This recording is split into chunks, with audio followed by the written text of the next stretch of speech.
नमस्कार. दिलखुलासमध्ये आपलं मनापासून स्वागत.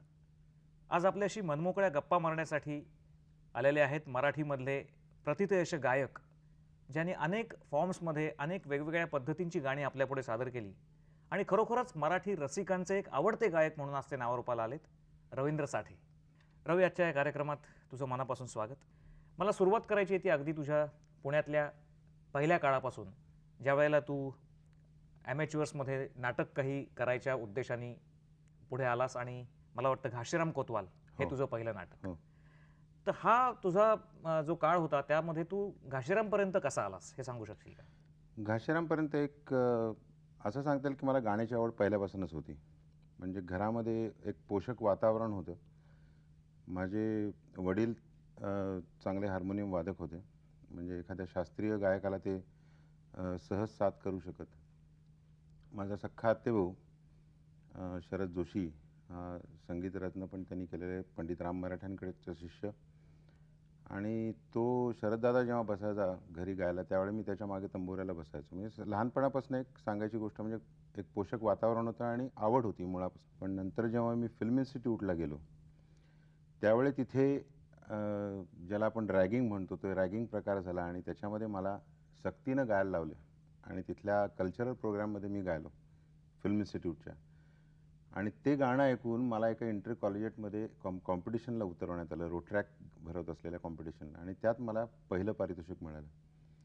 आणि ते पहिलं पारितोषिक मिळाल्यामुळे घाशीराममध्ये माझा गायक म्हणून प्रवेश. घाशीराम कोतवालच्या सुरुवातीला सुद्धा तुला इतकं प्राधान्य तुझ्या आवाजाला त्या नाटकात द्यावं असं स्वतः दिग्दर्शकाला सुद्धा सुरुवातीला वाटलं नसावं? नव्हतंच रादर. कारण असं झालं की त्यावेळेस जमवाजमव चालली होती. गाणारे आणि कदाचित चेहऱ्याने ब्राह्मण दिसणारे, कारण त्या नाटकाची गरज होती की तो पार्श्वभूमीच ब्राह्मणांची आहे.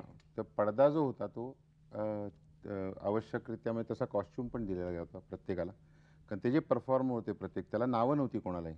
तर तो म्हणजे जणू काही ते सिम्बॉल होतं. त्या समुदायाचा त्यावेळेचा जो रुलिंग क्लास होता त्याचा तो सिम्बॉल होतं. तर ती आवश्यक गरज होती. प्लस गाणारेही आवश्यक होते. चांगलं गाणारे त्या नाटकासाठी आवश्यक होते. आणि त्यामुळे जोपर्यंत माझी कुवत कळली नाही तोपर्यंत माझ्यावर तेवढी जबाबदारी पण टाकली गेली नाही. जब्बार पटेल यांनी सुरुवातीला आणि भास्कर चंदावरकर नाटकाचे संगीत दिग्दर्शक, तर त्यांनी एकदम जबाबदारी टाकली नाही. प्रथम नमन त्यात नाटकातलं बसवण्यात आलं, पण नंतर एक एक एक एक सोलो लाईन देऊन. मला त्याविषयीच तुला विचारायचं आहे की ते एक असं नाटक आहे की ज्या नाटकामध्ये वेगवेगळ्या प्रकारचं संगीत हे येत जातं. हो, लोकसंगीताला जवळचं संगीत असेल किंवा उपशास्त्रीय अंगाने येणारं संगीत असेल, असं वेगवेगळं संगीत येत जातं आणि तुझी तर ती सुरुवात होती. मग हे सगळं तू कसं घेतलंस? एक मात्र सांगायला मला नक्की आवडेल की कुठलीही गोष्ट मी वरवर केली नाही कधी. म्हणजे त्यात झोकून, संपूर्णपणे झोकून देऊन. वेळप्रसंगी असं पण झालं की मी फिल्म इन्स्टिट्यूटमध्ये त्यावेळे ध्वनिमुद्रणाचा अभ्यास करत होतो. त्याकडे थोडंसं माझं दुर्लक्ष झालं, परंतु नाटकामध्ये मी संपूर्णपणे झोकून दिला गेलो होतो.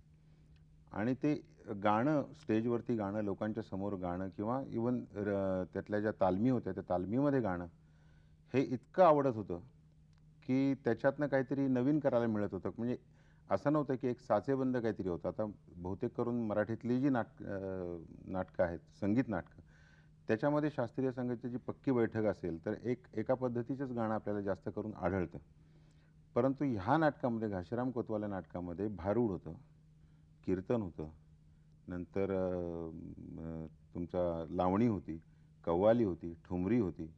ह्या सगळ्या प्रकार त्याच्यामध्ये होते. आणि प्लस प्रसंगी संवाद पण बोलायचे होते. ते सुद्धा एका पद्धतीचं गाणंच होतं. म्हणजे कंपोज, आपण ज्याला स्टायलाइज्ड हाईट अँड स्पीच ज्याला म्हणून, स्टायलाइज संवाद होते. याच्या आधी तुझं शास्त्रीय संगीत सुरू झालेलं होतं, शिक्षण शास्त्रीय संगीताचं? हो, का तू नाही, शिक्षण झालं होतं माझं. 4 वर्ष मी शिकलेलो होतो तोपर्यंत. आणि मग त्या नाटकाच्या दरम्यान मी परत शास्त्रीय संगीत शिक्षण माझं चालू केलं मी. भास्कर चंदावरकरांचा तुझ्या संगीताच्या वाटचालीमध्ये नेमका काय तुला फायदा किंवा योगदान त्यांचं तू काय मानशील? खूप मोठं आहे. याचं कारण असं आहे की ते फिल्म इन्स्टिट्यूटमध्ये माझे सर होते.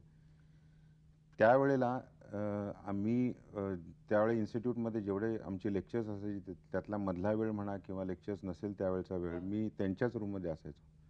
आणि त्यावेळी वेगळं वेगळं पाश्चात्य संगीत ऐकणं, शास्त्रीय संगीत ऐकणं, त्या आपल्याकडच्या शास्त्रीय उस्ताद जी मंडळी होती, आता उस्ताद आमिर खान यांच्या गाण्यामधली वैशिष्ट्ये काय आहेत, बडे गुलाम अली खान यांच्या गाण्यातली वैशिष्ट्ये काय आहेत, हे मला ते नकळत समजावून सांगायचे आणि माझी आवड अजून जागी करायची.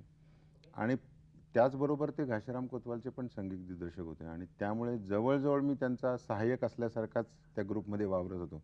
म्हणजे ते जेव्हा येऊ शकत नसत तालमीला, त्यावेळी मी तालमी घ्यायचो गाण्याच्या. रवी, थिएटर अकॅडमीतल्या तुझ्या पुढच्या प्रयोगांमध्ये सुद्धा तू अगदी वेगवेगळ्या प्रकारचं संगीत गायलास.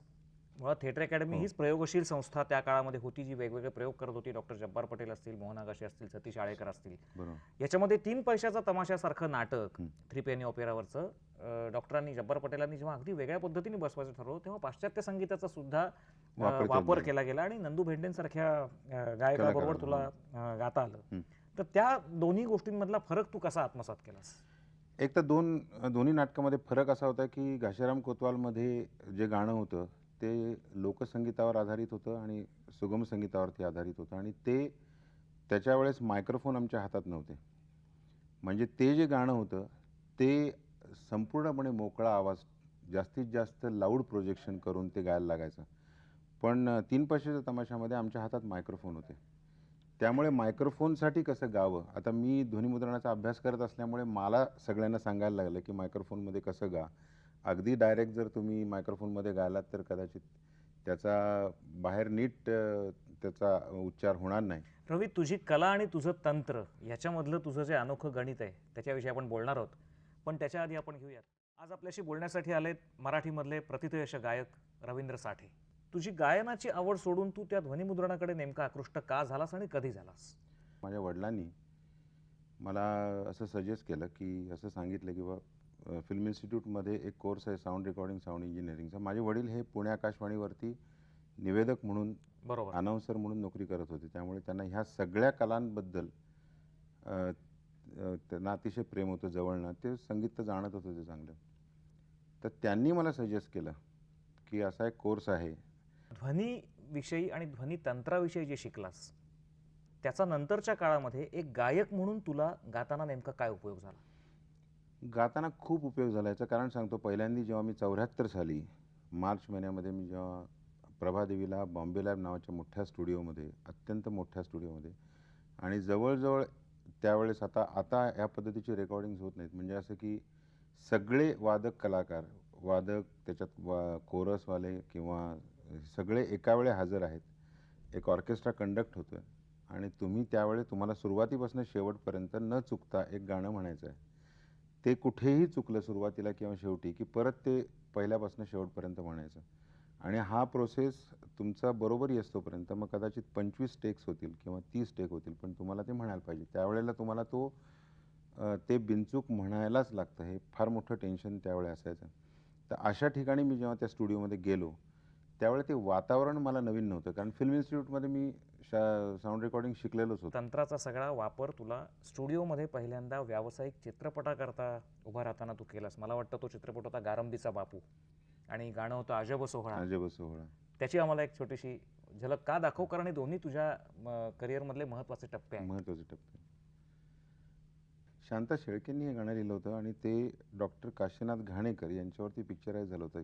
एक एवढं भाग्य आहे की शांताबाईंसारख्या मोठ्या कवित्रीने लिहिलेलं गाणं मी आयुष्यात पहिल्यांदा गायलो ते होतं.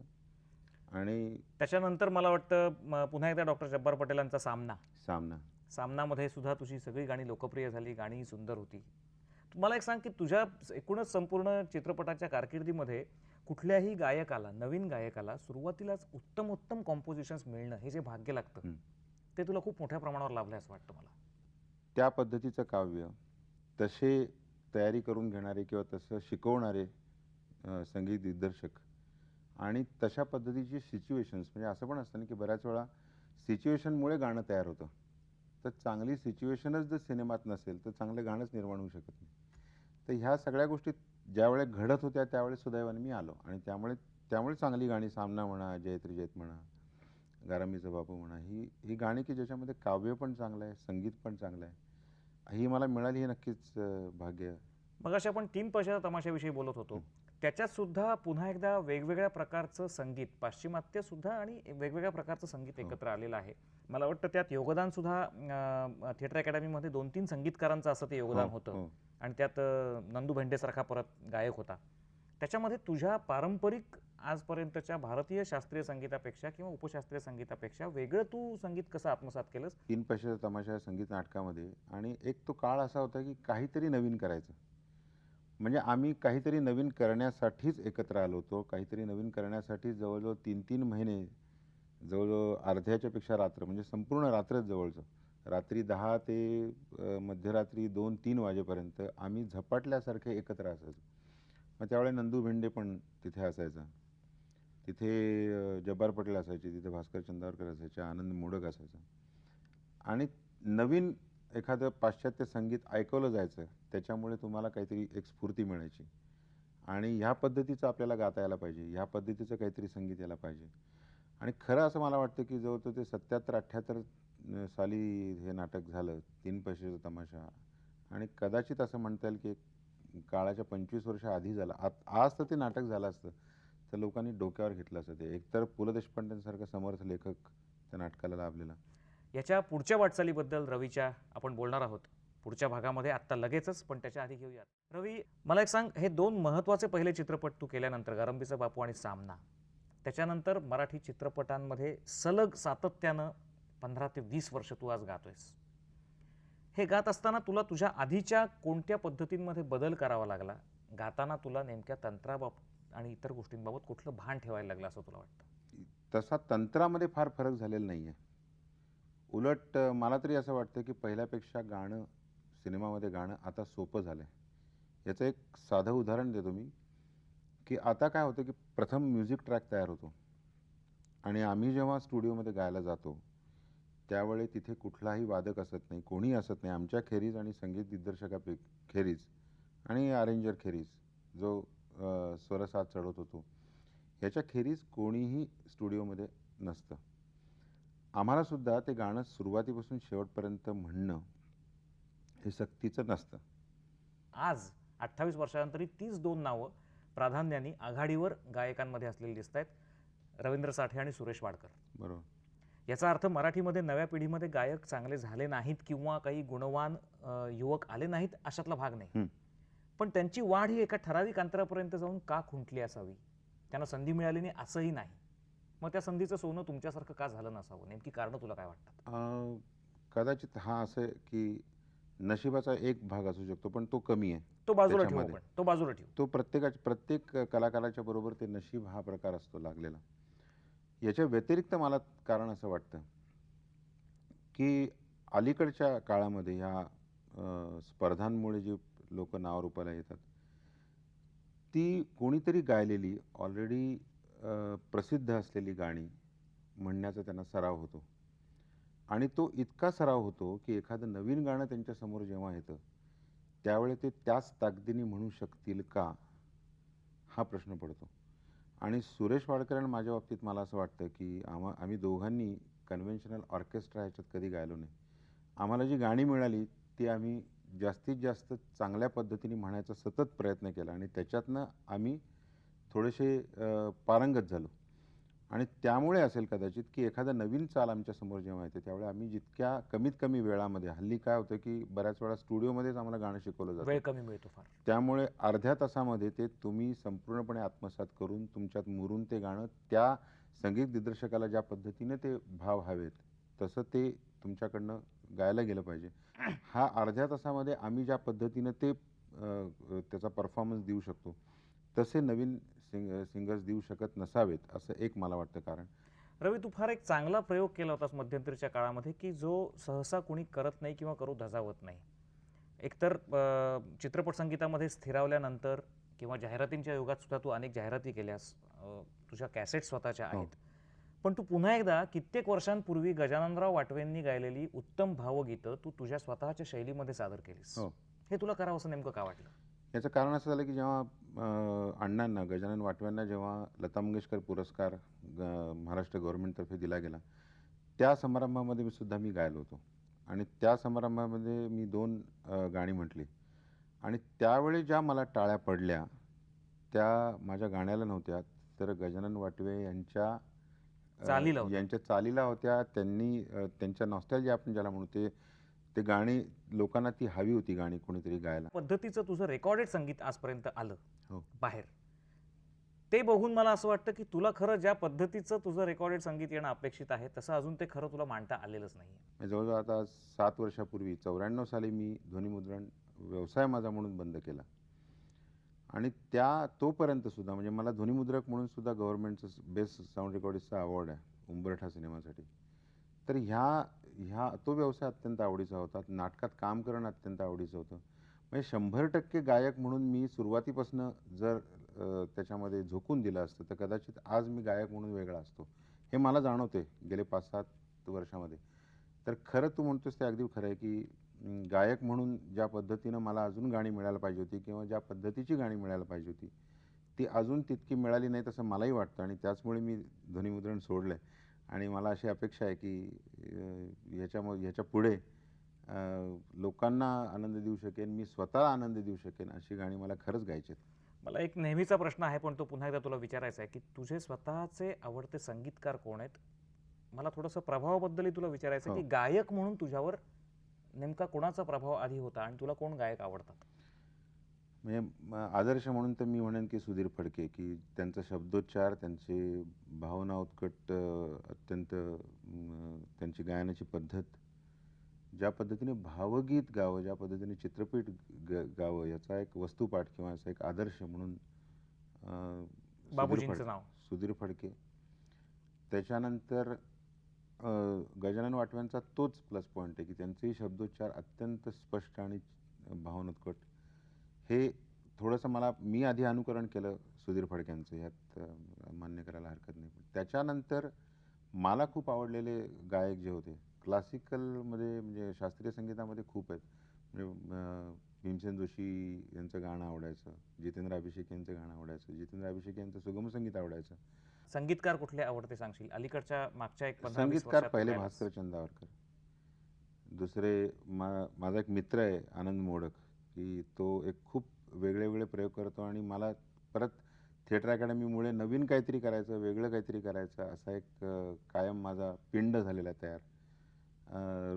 मराठीतले मी म्हणेन की दत्ता डावजेकर, राम कदम, पंडित हृदयनाथ मंगेशकर ह्या सगळ्यांच्याकडे मी गायलो. म्हणजे मराठीतलं कदाचित असं आत्मस्तुती असेल पण मराठीतला एकही संगीत दिग्दर्शक नाही की ज्याच्याकडे मी गायलेलं नाही.